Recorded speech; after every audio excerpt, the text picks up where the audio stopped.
Mystery man. कभी कभी हम जिंदगी में बेमानी रिश्तों के पीछे भागते भागते इतने दूर निकल जाते हैं कि असली के रिश्तों में गांठें बंध जाती हैं। और जब एक पड़ाव के बाद पीछे मुड़कर वापस आते हैं ना, तो इन गांठों को खोलने में बची कुची जिंदगी भी उलझ के रह जाती है। ऐसे कई रिश्ते हैं हमारी जिंदगी में, और इन सब रिश्तों में एक रिश्ते का नाम है पिता।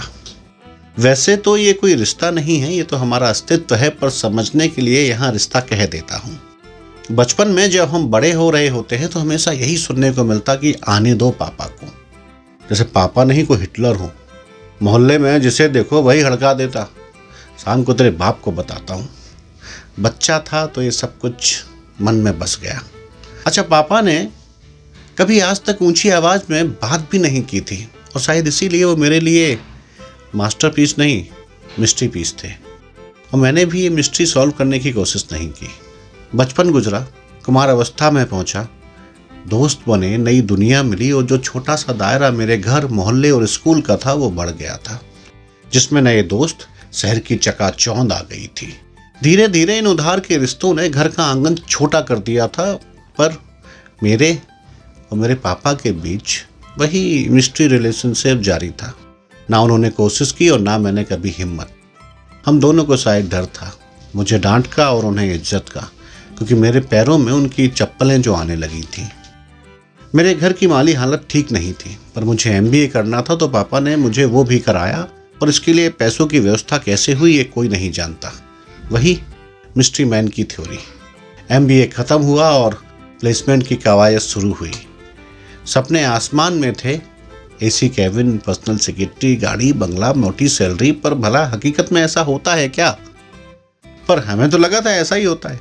हमारे दूर के चाचा के लड़के के पास तो ये सब कुछ था, उसने MBA किया था 10 साल पहले।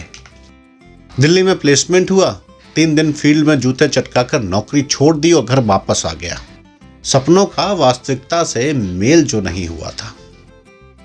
मुझे तब पता नहीं था कि सपने मात्र MBA पूरे कर लेने से नहीं होते, उनके लिए अपना MBA घिसना पड़ता है।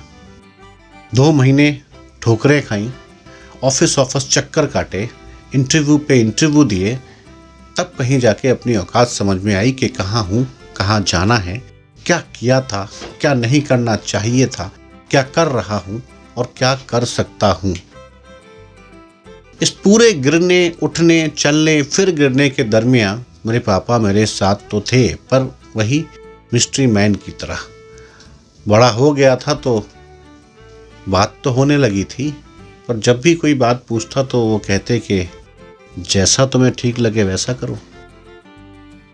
घर के सारे कर्जे भरने और मुझे पढ़ाने में आर्थिक रूप से हम पूरा टूट चुके थे। पापा भी रिटायर्ड हो चुके थे और सैलरी से पेंशन पर आ गए थे। कहने का मतलब कि हमारी पूरी तरह से वाट लग चुकी थी, पर मिस्ट्री मैन अभी तक मिस्ट्री ही था। उनकी आंखों में होप दिखती थी कि सब कुछ ठीक होगा। एक बार डक पे आउट होने के बाद मैंने दोबारा अपनी करियर की पिच पे उतरने का मन बनाया, और इस बार बड़े बड़े सपने नहीं थे, बस एक जिद थी कि आउट नहीं होना है, चाहे रन बने या ना बने। 31 अगस्त 2007 मैं दिल्ली आने के लिए झांसी रेलवे स्टेशन पर था। पापा छोड़ने के लिए आए थे। पापा ने अपनी जेब से पैसे निकाले और गिनना शुरू किए। सारे छोटे बड़े नोट मिलाकर कुल 900 रुपया उनकी जेब में थे।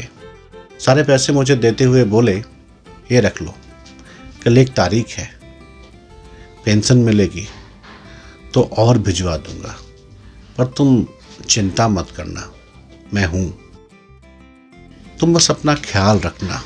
मेरी आंखों में आंसू थे जो बस निकले नहीं थे।